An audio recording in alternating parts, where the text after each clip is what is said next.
അപ്പോൾ പ്രശ്നം എന്താണെന്ന് പറഞ്ഞാൽ നമ്മളൊരു അഭിപ്രായം പറയുന്നു. ആ അഭിപ്രായത്തോട് യോജിക്കുന്നവരും വിയോജിക്കുന്നവരൊക്കെ ഉണ്ടാകും. എല്ലാവരും ഒരേ അഭിപ്രായമുള്ളവരായി തീരുക എന്നത് ഒരു സാമൂഹിക സംവിധാനത്തിൽ ഒട്ടും നടപ്പുള്ള കാര്യമല്ല. അങ്ങനെ വിചാരിക്കുകയേ ചെയ്യരുത്. അങ്ങനെ എല്ലാവരും ഒരേ അഭിപ്രായക്കാരും ഒരേ ആശയക്കാരും ഒരേ ചിന്താഗതിയുള്ള ആളുകളും ഒരേ പാർട്ടിയെ പിൻപറ്റുന്ന ആളുകളും ഒരേ കൊടി പിടിക്കുന്ന ആളുകളും ഒരേ ഭാഷ സംസാരിക്കുന്നവരും ഒരേ വേഷം ധരിക്കുന്നവരും ഒരേ സംസ്കാരം പങ്കിടുന്നവരും ഒരേ ഭക്ഷണം കഴിക്കുന്ന ആളുകളും ഒരേ തരത്തിലുള്ള ആചാരാനുഷ്ഠാനങ്ങൾ പാലിക്കുന്നവരും ഒക്കെ ആയിത്തീർന്നാൽ പിന്നെ ഈ വൈവിധ്യം എന്ന് പറയുന്നത് തന്നെ ഇല്ലാതായി പോകില്ലേ? നമ്മൾ ഈ വൈവിധ്യത്തെ സൗന്ദര്യമായും ആ സൗന്ദര്യത്തെ ആസ്വാദ്യതയായും കൊണ്ടു നടക്കുകയും അതിനാഘോഷിക്കുകയൊക്കെ ചെയ്യുന്ന സമൂഹമാണ്. സ്വാഭാവികമായി വ്യത്യസ്തങ്ങളായ അഭിപ്രായങ്ങൾ ഉണ്ടാകും, കാഴ്ചപ്പാടുകൾ ഉണ്ടാകും, നിലപാടുകൾ ഉണ്ടാകും. ഇതൊക്കെ ഉണ്ടാകണം. നിലപാടുണ്ടാവുക എന്നതും പ്രധാനമാണ്. പക്ഷെ ആ വ്യത്യസ്തതകൾ അംഗീകരിക്കാൻ നമുക്ക് കഴിയുന്നുണ്ടോ എന്നിടത്താണ് പ്രശ്നം. നമ്മുടേതിൽ നിന്ന് വ്യത്യസ്തമായ ഒരു അഭിപ്രായം പറയുന്ന ആളെ, നമ്മുടേതിൽ നിന്ന് വ്യത്യസ്തമായ ഒരു ആശയം പങ്കിടുന്ന ആളെ, നമ്മുടേതിൽ നിന്ന് വ്യത്യസ്തമായ ഒരു വേഷം ധരിക്കുന്ന ആളെ, നമ്മുടേതിൽ നിന്ന് വ്യത്യസ്തമായ ഒരു ഭാഷ സംസാരിക്കുന്ന ആളെ, നമ്മുടേതിൽ നിന്ന് വ്യത്യസ്തമായ ഒരു ഭക്ഷണം കഴിക്കുന്ന ആളെ, നമ്മുടേതിൽ നിന്ന് വ്യത്യസ്തമായ ആചാരാനുഷ്ഠാനങ്ങൾ പുലർത്തുന്ന ആളെ, അയാളെ അംഗീകരിക്കാൻ നമ്മുടെ മനസ്സ് പാകപ്പെടുന്നുണ്ടോ എന്നിടത്താണ് പ്രശ്നം. അങ്ങനെ മനസ്സ് പാകപ്പെടുന്നില്ലെങ്കിൽ നമ്മൾ ആദ്യം ചികിത്സിക്കേണ്ടത് ആ മനസ്സിനെയാണ്. നിങ്ങളുടേത് മാത്രമായ ഒരഭിപ്രായം അത് എല്ലാവരാലും അംഗീകരിക്കപ്പെടുക, അതിനെല്ലാവരും കൈയടിക്കുക, അതിൽ നിന്ന് വ്യത്യസ്തമായ ഒരു നിലപാട് സ്വീകരിക്കുന്ന ആളുകളെ മുഴുവൻ പിന്തിരിപ്പന്മാരായി, ലോകം തിരിയാത്തവരായി, അതല്ലെങ്കിൽ അതിനപ്പുറത്ത് ആക്ഷേപിക്കാൻ കഴിയുന്ന എന്തെല്ലാം ഉണ്ടോ ആ തരത്തിലെല്ലാം ആക്ഷേപിക്കുകയും ചെയ്തുകൊണ്ട് നമ്മൾ എന്ത് ജനാധിപത്യ സംവാദത്തെയും ജനാധിപത്യ സംസ്കാരത്തെയും കുറിച്ചാണ് പറയുന്നത്? ഞാനിത് ചോദിക്കാനുള്ള ഒരു കാര്യം, ഈ കഴിഞ്ഞ ദിവസം ഓണവുമായി ബന്ധപ്പെട്ടൊരു വിവാദമുണ്ടായി. ഞാൻ ഇന്നലെ അതിൻ്റെ ഒരു വീഡിയോ ചെയ്തിരുന്നു. ഓണത്തിൻ്റെ ഹൈന്ദവ മതവിശ്വാസം എന്താണ് എന്നതിനെ കുറിച്ചാണ് വീഡിയോ ചെയ്തിരുന്നത്. ചില ആളുകൾ അപ്പോൾ ചോദിച്ചൊരു ചോദ്യം, അത് ആഘോഷിക്കുന്നവർ ആഘോഷിക്കട്ടെ, ആഘോഷിക്കാത്തവർ ആഘോഷിക്കാതിരിക്കട്ടെ, അതിലേക്ക് നമ്മൾ ഇങ്ങനെ അവതരിപ്പിക്കേണ്ടതുണ്ടോ എന്നാണ്. ഞാൻ രണ്ടാമത് പറഞ്ഞ കാര്യം ശ്രദ്ധേയമാണ്.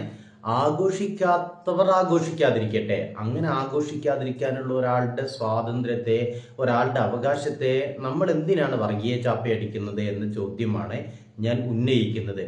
അങ്ങനെ വർഗീയമായ ചാപ്പയടിക്കുന്നിടത്ത് അപകടമുണ്ട്, ജനാധിപത്യ വിരുദ്ധതയുണ്ട് എന്ന് തിരിച്ചറിയാനെങ്കിലും കഴിയേണ്ടതല്ലേ? നമ്മൾക്ക് നമ്മുടെ ആശയം പറയാൻ, നമ്മുടെ ആശയം പ്രചരിപ്പിക്കാൻ, ആ ആശയത്തിലേക്ക് എല്ലാവരെയും ക്ഷണിക്കാനൊക്കെ അവകാശമുണ്ട്. അങ്ങനെ ആ ക്ഷണം ഒരാൾ സ്വീകരിക്കുന്നില്ല എങ്കിൽ, നിങ്ങൾ പറഞ്ഞ ആശയത്തിൽ നിന്ന് ഭിന്നമായ ഒരഭിപ്രായം ഒരാൾ പങ്കിടുന്നുണ്ട് എങ്കിൽ അയാളെ വർഗീയവാദിയാക്കാനുള്ള അവകാശം നിങ്ങൾക്കില്ല. എന്തുകൊണ്ടാണ് പെരുമ്പിലാവ് സ്കൂളിലെ വിഷയവുമായി ബന്ധപ്പെട്ട് ഡിവൈഎഫ്ഐ കാണിച്ചത് തെറ്റാണ്, ഡിവൈഎഫ്ഐ നേതാവിൻ്റെ പരാതി തെറ്റാണ് എന്ന് പറയേണ്ടി വരുന്നത്? അവിടെ ഖദീജ എന്ന പേരായ ഒരു ടീച്ചർ മുസ്ലിം കുട്ടികൾ ഓണാഘോഷത്തിൽ പങ്കെടുക്കേണ്ടതില്ല എന്ന് പറയുന്നു. ഞാൻ മനസ്സിലാക്കിയെടുത്തോളം അതൊരു പ്രൈവറ്റ് സ്കൂളാണ്, ഗവൺമെൻറ് സ്കൂളൊന്നുമല്ല.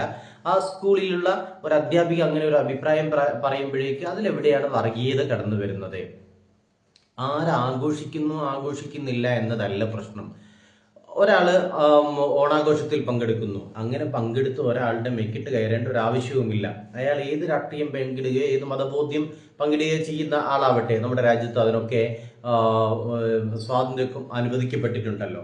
അതുകൊണ്ട് അയാളുടെ മെക്കിട്ട് കയറേണ്ട ആവശ്യമില്ല. പക്ഷേ ഒരാൾ ആഘോഷത്തിൽ പങ്കെടുക്കുന്നില്ല, അതിൽ താല്പര്യമില്ല എന്ന് പറഞ്ഞാൽ അയാളുടെയും മേക്കിട്ട് കയറരുത്. അതൊരു സാമാന്യ മര്യാദയാണ്. അയാൾ ഏത് കാരണത്താലാവട്ടെ, മതപരമായ കാരണത്താലാവട്ടെ, രാഷ്ട്രീയമായ കാരണത്താലാവട്ടെ, സാമൂഹികമായ കാരണത്താലാവട്ടെ, അയാൾ ഈ ആഘോഷത്തിൻ്റെ ഭാഗമാകുന്നില്ല എന്ന് തീരുമാനിച്ചാൽ അയാൾ അധിക്ഷേപിക്കാൻ ഒരു വകുപ്പുമില്ല. അതേസമയത്ത് ഓണം ആഘോഷിക്കുന്ന ആളുകൾ ആരെങ്കിലും അധിക്ഷേപിക്കുകയോ അവരെ കുറ്റം പറയുകയോ അവരെ തെറി പറയുകയോ ഓണാഘോഷത്തിന് പിറകിലെ മതപരമായ ഒരു ഉള്ളടക്കത്തെക്കുറിച്ച് ആരെങ്കിലും പരിഹാസരൂപേണ സംസാരിക്കുകയോ അത്തരം ഓണാഘോഷങ്ങൾ നടക്കുന്നതിനെ, ആ ഓണാഘോഷങ്ങളിൽ പങ്കെടുക്കുന്നതിനെയൊക്കെ ആരെങ്കിലും നിർബന്ധപൂർവമോ സമ്മർദ്ദപൂർവമോ ആരെങ്കിലുമൊക്കെ അതിനെ തടയാൻ ശ്രമിക്കുകയൊക്കെ ചെയ്യുന്ന സമയത്ത് സ്വാഭാവികമായി പ്രതിഷേധങ്ങളുണ്ടാകും. ഇവിടെ അതൊന്നുമല്ല സംഭവിച്ചിട്ടുള്ളത്. പെരുമ്പിലാവ് സ്കൂളിലെ സിറാജുൽ ഉലൂം എന്നാണ് ആ സ്കൂളിൻ്റെ പേര് എന്നാണ് ഞാൻ മനസ്സിലാക്കുന്നത്. അതൊരു ഇംഗ്ലീഷ് മീഡിയം സ്കൂളാണ് എന്നും വിചാരിക്കുന്നു. ആ സ്കൂളിലെ ഒരു അധ്യാപിക ഒരു അഭിപ്രായം പറഞ്ഞു. ആ അഭിപ്രായം പറഞ്ഞതുമായി ബന്ധപ്പെട്ട് ഇങ്ങനെ മതസ്പർദ്ധ വളർത്താവുന്ന വകുപ്പുകളൊക്കെ ഇട്ട് കേസെടുക്കുന്ന സമയത്ത് സ്വാഭാവികമായി നമ്മുടെയൊക്കെ സാമൂഹിക നില കൂടി നമ്മൾ ആലോചിക്കേണ്ടതില്ലേ? അങ്ങനെ വ്യത്യസ്തങ്ങളായ അഭിപ്രായങ്ങളൊക്കെ പങ്കുവെക്കപ്പെട്ടിട്ടില്ലേ? ബാലചന്ദ്രൻ ചുള്ളിക്കാട് പറഞ്ഞിട്ടുണ്ട്, KN കുഞ്ഞഹമ്മദ് പറഞ്ഞിട്ടുണ്ട്. ഓണവും അതിൻ്റെ സവർണ്ണ വിത്തുകളും ഒക്കെയായി ബന്ധപ്പെട്ട പലതരം സംവാദങ്ങൾ നമ്മുടെയൊക്കെ സമൂഹത്തിൽ നടന്നിട്ടുണ്ട്. ആ സംവാദങ്ങളെയൊക്കെ ഒരു ദിവസം മറന്നുകൊണ്ട് ഇപ്പുറത്ത് അങ്ങനെ അഭിപ്രായം പറഞ്ഞ ആളുടെ പേര് ഖദീജ എന്നാണ് എന്നതുകൊണ്ട്, അവർ മുസ്ലിം സമുദായത്തിൽ നിന്നാണ് എന്നതുകൊണ്ട് അവരെ ക്രൂശിക്കണം എന്നൊക്കെ പറയുന്നത് എന്ത് തരം രാഷ്ട്രീയമാണ് എന്ന് മനസ്സിലാകാത്തതിൻ്റെ ഒരു പ്രശ്നം കൂടിയാണ് ഞാൻ ഉന്നയിക്കുന്നത്. ചില ആളുകൾ ചോദിച്ചു, ഈ ഓണം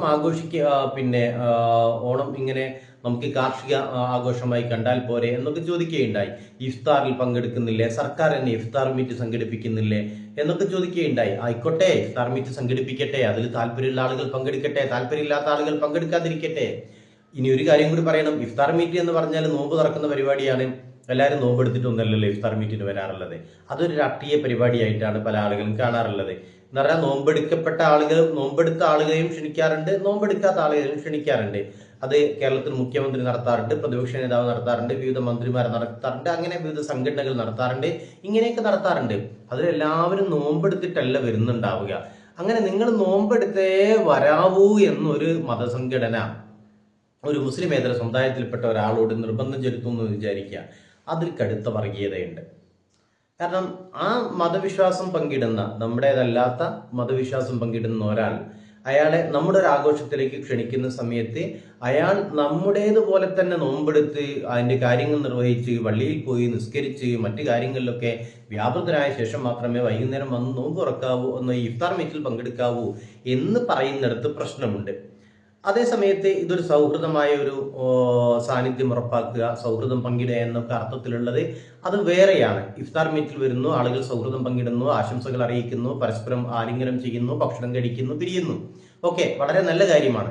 പക്ഷെ അവിടെ ബഹുമാനായ മുഖ്യമന്ത്രി ഇഫ്താർ മീറ്റ് നടത്തും, അല്ലെങ്കിൽ പ്രതിപക്ഷ നേതാവ് ഇഫ്താർ മീറ്റ് നടത്തുന്ന സമയത്ത് മുഖ്യമന്ത്രിയും പ്രതിപക്ഷ നേതാവും ഒക്കെ നോമ്പെടുത്ത് ഈ പൂർണ്ണമായ ഉപവാസം അനുഷ്ഠിച്ച് ഈ പറഞ്ഞ എല്ലാ നിബന്ധനകളും പാലിച്ച് നോമ്പെടുത്തിട്ട് വൈകുന്നേരം വരുന്നെങ്കിൽ മാത്രമേ ഞങ്ങൾ ആ പരിപാടിയിൽ പങ്കെടുക്കൂ എന്ന് പറയരുത്.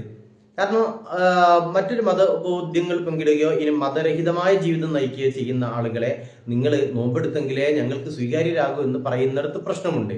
അതുകൊണ്ട് അത്തരം അതിവാദങ്ങൾ ഉന്നയിക്കപ്പെടരുത്. ഇവിടെ അത്തരം അതിവാദങ്ങളൊന്നും ഉണ്ടായിട്ടില്ല. ഞാൻ ഇന്നലത്തെ വീഡിയോയിൽ പറഞ്ഞതുപോലെ മുസ്ലിങ്ങൾ ബലിപെരുന്നാൾ ദിവസത്തിൽ മൃഗങ്ങളെ ബലിയിറക്കാറുണ്ട്. അപ്പോൾ ബലിയിറക്കുന്നതിൽ നാട്ടിലുള്ള ഹൈന്ദവ സഹോദരങ്ങൾ, ക്രൈസ്തവ സഹോദരങ്ങളൊക്കെ പങ്കെടുക്കണം, അതിലേക്ക് വിഹിതം തരണം, അതിൽ ഉരുക്കള വാങ്ങിത്തരണം എന്ന് ഏതെങ്കിലും മുസ്ലിം സംഘടന വാശി പിടിക്കാറുണ്ടോ? ഏതെങ്കിലും മഹല്ല് കമ്മിറ്റി വാശി പിടിക്കാറുണ്ടോ? അങ്ങനെ ആരും വാശി പിടിക്കുകയൊന്നും ചെയ്യാറില്ലല്ലോ. അങ്ങനെ ചെയ്യാനും പാടില്ലാത്തതാണ്. ഇനി എല്ലാ മതവിശ്വാസങ്ങളുമായി ബന്ധപ്പെട്ടും എല്ലാ ആഘോഷങ്ങളുമായി ബന്ധപ്പെട്ടും ഈ കാര്യം പറയാവുന്നതാണ്. സൗഹൃദത്തിന്റെ കൂടിച്ചേരൽ എന്ന അർത്ഥത്തിലൊക്കെ നമുക്ക് ആഘോഷങ്ങൾ കാണാവുന്നതാണ്. അങ്ങനെ സഹകരിച്ചും സൗഹൃദം പങ്കുവെച്ചുമൊക്കെ ആളുകൾ ജീവിക്കുന്നുണ്ട്. അങ്ങനെ തന്നെയാണ് ജീവിക്കുകയും ചെയ്യേണ്ടത്. ഞാൻ പറയാൻ ശ്രമിക്കുന്ന ഒരു കാര്യം അതല്ല, നമ്മളൊരു വിഷയത്തെ അതിൻ്റെ മെറിറ്റിൽ നിന്ന് പരിശോധിക്കേണ്ടതുണ്ട്. ഓണം എന്ന് പറയുന്ന ആഘോഷത്തിന് മതപരമായൊരു പ്രാധാന്യവുമില്ല എന്ന് നമ്മൾ പറയുന്നത് എന്തിനാണ്? അതെന്തിനാണ് അങ്ങനെ നിഷേധിക്കുന്നത്? മതപരമായൊരു പ്രാധാന്യം ഹൈന്ദവ സമൂഹത്തിന് കൽപ്പിക്കുന്നുണ്ട്, നിശ്ചയമായും കൽപ്പിക്കുന്നുണ്ട്.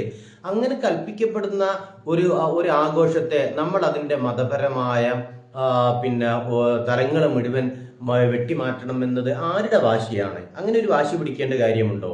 ആരാഘോഷിക്കുന്നു, ആഘോഷിക്കുന്നില്ല എന്നതല്ല പ്രശ്നം. ആഘോഷിക്കുന്ന ആളുകൾക്ക് ആ ആഘോഷം അതിഗംഭീരമായി നടത്താനുള്ള അവകാശം ഉണ്ടായിരിക്കുകയും ഈ ആഘോഷത്തിലൊന്നും പങ്കെടുക്കുന്നില്ല എന്ന് തീരുമാനിക്കുന്നു, അതിലൊന്നും താല്പര്യമില്ല എന്ന് കരുതുന്ന ഒരാൾക്ക് അതിൽ നിന്ന് മാറി നിൽക്കാനുള്ള സ്വാതന്ത്ര്യം അനുവദിക്കപ്പെടുകയും ചെയ്യുന്നതിനെയാണല്ലോ നമ്മൾ ജനാധിപത്യം പറയുന്നത്. അങ്ങനെയാണ് പറയേണ്ടത്. അങ്ങനെ വരുന്ന സമയത്ത് നമ്മൾ ഈ പറയുന്ന തരത്തിലുള്ള അഭിപ്രായ വ്യത്യാസങ്ങൾക്കൊന്നും പ്രത്യേകിച്ചൊരു ഒരു ഫലമുണ്ട്, അല്ലെങ്കിൽ അതിനൊരു തർക്കമായി വികസിപ്പിക്കുന്നതിൽ ഒരു ഫലമുണ്ട് എന്ന് ഞാൻ വിചാരിക്കുന്നില്ല. ഓണം ആഘോഷിക്കുന്നവർ ആഘോഷിക്കട്ടെ, ആഘോഷിക്കുന്നില്ല എന്ന് കരുതുന്ന ആളുകൾ ആഘോഷിക്കാതിരിക്കട്ടെ. ആഘോഷിക്കുന്നില്ല എന്ന് പറഞ്ഞതുകൊണ്ട് ഏതെങ്കിലും ഒരു ആഘോഷത്തിന്റെ പൊലിമ കുറഞ്ഞു പോവുകയോ അല്ലെങ്കിൽ അതിൻ്റെ മറ്റേതെങ്കിലും തരത്തിലുള്ള തകരാറുകൾ സംഭവിക്കുകയോ ഒന്നും ചെയ്യില്ല. അങ്ങനെയൊന്നും ആശങ്കപ്പെടേണ്ട സാഹചര്യമൊന്നുമില്ല. ഇനി ഒരാൾ ഓണം ആഘോഷിച്ചില്ല എന്ന് വിചാരിക്കുക, അല്ലെങ്കിൽ ഏതെങ്കിലും ഒരു വിഭാഗം ഓണം ആഘോഷിച്ചില്ല എന്ന് വിചാരിക്കുക, നമ്മുടെ നാട്ടിലെ മതസൗഹാർദ്ദത്തിന് എന്തെങ്കിലും പരിക്കേൽക്കുമോ? ഒരു പരിക്ക് ഏൽക്കാൻ പോകുന്നില്ല. ഞാൻ മനസ്സിലാക്കിയിടത്തോളം പറയാം. ഞാൻ ജീവിച്ചുകൊണ്ടിരിക്കുന്ന പ്രദേശങ്ങളിലേക്ക് അനുഭവം വെച്ചുകൊണ്ട് കൂടിയാണ് പറയുന്നത്. മുസ്ലിങ്ങൾ ഓണാഘോഷം നടത്താറില്ല. വീടുകളിലൊന്നും അങ്ങനെ ഓണാഘോഷവുമായി ബന്ധപ്പെട്ട ഒരു പരിപാടിയും നടക്കാറില്ല. മുസ്ലിം വീടുകളിൽ ഞാൻ എൻ്റെ ശ്രദ്ധയിൽപ്പെട്ടിട്ടില്ല. ഇനി ഏതെങ്കിലുമൊക്കെ വീടുകളിൽ എവിടെയെങ്കിലുമൊക്കെ നടക്കലുണ്ടാവുമായിരിക്കും. നമുക്ക് നമ്മുടെ ഒരു ജീവിത ചുറ്റുപാടിൽ നല്ല സംസാരിക്കാൻ കഴിയും. മുസ്ലിങ്ങൾ ഓണാഘോഷത്തിൽ പങ്കെടുക്കാറില്ല. ഹൈന്ദവ സുഹൃത്തുക്കൾ എന്ന് പറഞ്ഞാൽ പിന്നെ മുസ്ലിങ്ങൾ ഓണാഘോഷത്തിന്റെ ഏതെങ്കിലും ഒരു പരിപാടിക്ക് ഒരു നിരക്കുള്ള സഹകരണം നൽകില്ല, സഹായം നൽകില്ല, സാമ്പത്തികമായിട്ട് സംഭാവന നൽകില്ല എന്നൊന്നും അല്ലട്ടെ ഈ പറഞ്ഞതിന്റെ അർത്ഥം. മുസ്ലിങ്ങൾ അവരുടെ വീടുകളിൽ ഓണം ആഘോഷിക്കാറില്ല. ഞാൻ കണ്ടിട്ടില്ല എന്നുകൂടിയാണ് ഞാൻ ചേർത്ത് പറയുന്നത്. ഇനി ഹൈന്ദവ വീടുകളിൽ പെരുന്നാൾ ആഘോഷിക്കാറുണ്ടോ? ബലിപെരുന്നാളോ ചെറിയ പെരുന്നാളോ ഹൈന്ദവ വീടുകളിൽ ആഘോഷിക്കാറുണ്ടോ? ഇല്ല, അങ്ങനെയും ആഘോഷിക്കാറില്ല. അവർ ആ ദിവസം പ്രത്യേകമായ ഭക്ഷണം തയ്യാറാക്കുകയോ അവർ പുതുവസ്ത്രം ധരിക്കുകയോ അത്തരത്തിലുള്ള പ്രവർത്തനങ്ങളിൽ ഏർപ്പെടുകയോ ചെയ്യാറുണ്ടോ? ചെയ്യാറില്ല. ഈ ക്രൈസ്തവർ വളരെ വിപുലമായി ക്രിസ്മസ് ആഘോഷങ്ങൾ സംഘടിപ്പിക്കാറുണ്ട്. ആ ക്രൈസ്തവ വീടുകൾക്ക് പുറത്ത് മുസ്ലിം വീടുകളിലോ ഹിന്ദു സമുദായത്തിന്റെ വീടുകളിലോ അഥവാ അവരുടെ കുടുംബങ്ങളിലോ ഈ പറയുന്ന ക്രിസ്മസ് ആഘോഷം നടക്കാറുണ്ടോ? ക്രിസ്മസിന്റെ ഭാഗമായുള്ള എന്തെങ്കിലും പരിപാടികൾ സംഘടിപ്പിക്കപ്പെടാറുണ്ടോ? ഒന്നും സംഘടിപ്പിക്കാറില്ല. പരമാവധി സംഭവിക്കാറില്ല എന്താണ്? ക്രിസ്ത്യൻ വീടുകളിൽ ക്രിസ്മസ് ആഘോഷിക്കുന്ന സമയത്ത് അയൽ വീടുകളിലൊക്കെയുള്ള ആളുകളെ വിളിക്കും, അവർ പോകും, ഭക്ഷണം കഴിക്കും, പോരും. ഇങ്ങനെ സംഭവിക്കാറുണ്ട്. അത് എല്ലാ ആഘോഷങ്ങൾക്കും അങ്ങോട്ടും ഇങ്ങോട്ടും സംഭവിക്കാറുണ്ട്. ചിലപ്പോൾ അടുത്ത വീടുകളിലേക്ക് ഭക്ഷണം കൊടുത്തുവിടും. ഇങ്ങനെയൊക്കെ നടക്കാറുണ്ട്. അതൊക്കെ നമ്മുടെ ഒരു പാരസ്പര്യത്തിന്റെയും സൗഹൃദത്തിന്റെയും ഭാഗമായി സംഭവിക്കാറുള്ളതാണ്. അതിനപ്പുറത്തേക്ക് നമ്മൾ ഈ പറയുന്നത് പോലെ മുസ്ലിം വീടുകളിൽ ക്രിസ്മസ് ആഘോഷിക്കുന്നു, ഓണം ആഘോഷിക്കുന്നു, ഹൈന്ദവ വീടുകളിൽ പെരുന്നാൾ ആഘോഷിക്കുന്നു, ക്രിസ്മസ് ആഘോഷിക്കുന്നു, ക്രൈസ്തവ വീടുകളിൽ പെരുന്നാൾ ആഘോഷിക്കുന്നു, ഓണം ആഘോഷിക്കുന്നു. ഇങ്ങനെയൊക്കെ സംഭവിക്കുന്നത് വളരെ അപൂർവമാണെന്നാണ് ഞാൻ വിചാരിക്കുന്നത്. അങ്ങനെ സംഭവിക്കാറില്ല എന്നതുകൊണ്ട് നമ്മുടെ നാടിന്റെ സൗഹൃദ പാരമ്പര്യത്തിന് എന്തെങ്കിലും തരത്തിലുള്ള പോറലേറ്റതായി നിങ്ങൾക്ക് ആർക്കെങ്കിലും ചൂണ്ടിക്കാണിക്കാൻ കഴിയുമോ? ഇല്ല, അങ്ങനെ ഒരു പോറലും ഏൽക്കാറില്ല.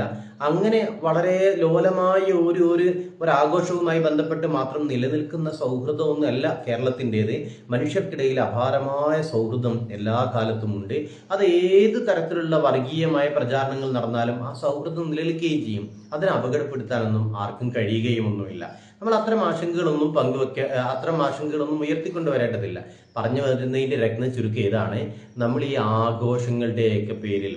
ആഘോഷങ്ങളുടെ പേരിൽ ഒരാൾ ആഘോഷത്തിൽ പങ്കെടുക്കുന്നില്ല എന്നതിൻ്റെ പേരിൽ അവർക്ക് മേൽ വർഗീയ ചാപ്പയടിക്കുന്നു, അവരെ അപരവൽക്കരിക്കാൻ ശ്രമിച്ചുകൊണ്ടിരിക്കുന്നു. അങ്ങനെ സംഭവിക്കരുത്. പെരുന്നാൾ ആഘോഷിക്കാത്തതിൻ്റെ പേരിൽ ഒരു ഹൈന്ദവ സുഹൃത്തും ആക്ഷേപിക്കപ്പെടുന്ന സാഹചര്യം ഉണ്ടാകരുത്. ഓണം ആഘോഷിക്കുന്നില്ല എന്നതിൻ്റെ പേരിൽ മുസ്ലിം വീടുകളിലോ ക്രൈസ്തവ വീടുകളിലോ ഓണം ആഘോഷിക്കുന്നില്ല എന്നതിൻ്റെ പേരിൽ ഒരു മുസ്ലിമും ഒരു ക്രൈസ്തവനും ആക്ഷേപിക്കപ്പെടരുത്. ക്രിസ്മസ് ആഘോഷിക്കുന്നില്ല എന്നതിൻ്റെ പേരിൽ ഒരു ഹൈന്ദവനും ഒരു മുസ്ലിമും വേട്ടയാടപ്പെടുകയോ അധിക്ഷേപിക്കപ്പെടുകയോ ചെയ്യരുത്. ഇങ്ങനെ ചെയ്യാറില്ല. അത് നമ്മുടെ അനാവശ്യമായ ഒരു ഭീതി കൂടിയാണ്. ഇക്കാലം അത്രയും അങ്ങനെ ആരെയെങ്കിലും പരസ്പരം ആഘോഷത്തിൽ വീടുകളിൽ ആഘോഷിക്കാത്ത ആളുകളെ അപരവൽക്കരിക്കുക അധിക്ഷേപിക്കുകയോ ചെയ്യുന്ന ഒരു പ്രവണത ഉണ്ടായിട്ടില്ല. പക്ഷെ സമീപകാലത്ത് ഇപ്പോൾ ചിലപ്പോൾ അങ്ങനെയൊക്കെ ഒരു രീതി വികസിപ്പിച്ചു കൊണ്ടുവരികയാണ്. കാരണം പുതിയ പുതിയ രീതികൾ ഉണ്ടായിക്കൊണ്ടുവരികയും വർഗീയതയ്ക്ക് വേരോട്ടം ഉണ്ടാക്കാൻ വേണ്ടിയിട്ടുള്ള പുതിയ അടവ് തന്ത്രങ്ങൾ പ്രയോഗിക്കപ്പെടുകയും ചെയ്യും. അതിന്റെ ഭാഗമായി സംഭവിക്കാം. എങ്കിൽ പോലും മനുഷ്യർക്കിടയിൽ മതിലുകളില്ലാത്ത സൗഹൃദം നിലനിൽക്കുന്നുണ്ട്. അത് ആഘോഷങ്ങളിൽ പരസ്പരം സഹകരിച്ചും സന്തോഷം പങ്കിട്ടും ഒക്കെ തന്നെയാണ് ഈ സൗഹൃദം നിലനിൽക്കുന്നത്. അതേ സമയത്ത് മറ്റൊരു മതസമൂഹത്തിന്റെ ആഘോഷങ്ങൾ വേറൊരു മതസമൂഹം ആചരിക്കുകയും ആ ആഘോഷം സ്വന്തം വീട്ടിൽ നടത്തണമെന്നൊക്കെ വാശി പിടിക്കുകയും ചെയ്യുന്നത് അതല്പം കടന്നു കൈയാണ്. ജനാധിപത്യ വിരുദ്ധമായ നിലപാടാണ്. നമ്മുടെ മതസൗഹൃദത്തെ അത്തരം ശാഠ്യങ്ങളാണ് അപകടപ്പെടുത്തുക. അല്ലാതെ ഒരാൾ മതപരമോ സാമൂഹികമോ ആയ കാരണങ്ങളാൽ ഒരാഘോഷത്തിൽ നിന്ന് വിട്ടു നിൽക്കുന്നത് കൊണ്ട് ഒരു തരത്തിലുള്ള അപകടവും നമ്മുടെ മതസൗഹൃദത്തിന് മാനവ സൗഹൃദത്തിന് സംഭവിക്കാൻ ഇല്ല.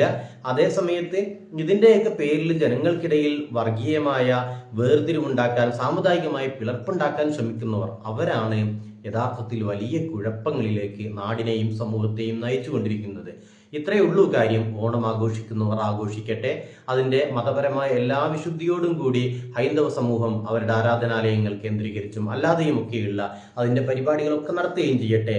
ആ ആഘോഷങ്ങളിൽ പങ്കെടുക്കാൻ താല്പര്യമില്ലാത്ത ഒരാൾ അയാളുടേതായ ജീവിതം മുന്നോട്ട് കൊണ്ടുപോകട്ടെ. ഇപ്പുറത്ത് ഓണം ആഘോഷിക്കുന്ന ഒരാളെയും പരിഹസിക്കുകയോ അവരുടെ മതവിശ്വാസത്തെയോ അവരുടെ സാമൂഹികമായ ബോധ്യങ്ങളെയോ അപഹസിക്കുകയോ ചെയ്യുന്ന ഒരു സമീപനം സ്വീകരിക്കാതിരിക്കുകയും ചെയ്യട്ടെ.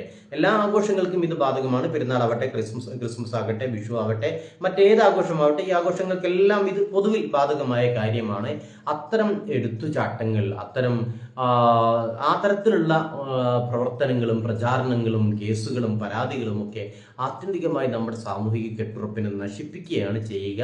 ആ കെട്ടുറപ്പാണ് യഥാർത്ഥത്തിൽ കേരളത്തെ ഒരു മികച്ച സംസ്ഥാനമാക്കി മാറ്റി തീർത്തിട്ടുള്ളത്. അതിനെ അപകടപ്പെടുത്തുന്ന പ്രവർത്തനങ്ങൾ തീർച്ചയായും നിരാകരിക്കപ്പെടേണ്ടതാണ്, നിരാക്ഷേപം നിരാകരിക്കപ്പെടേണ്ടതാണ്.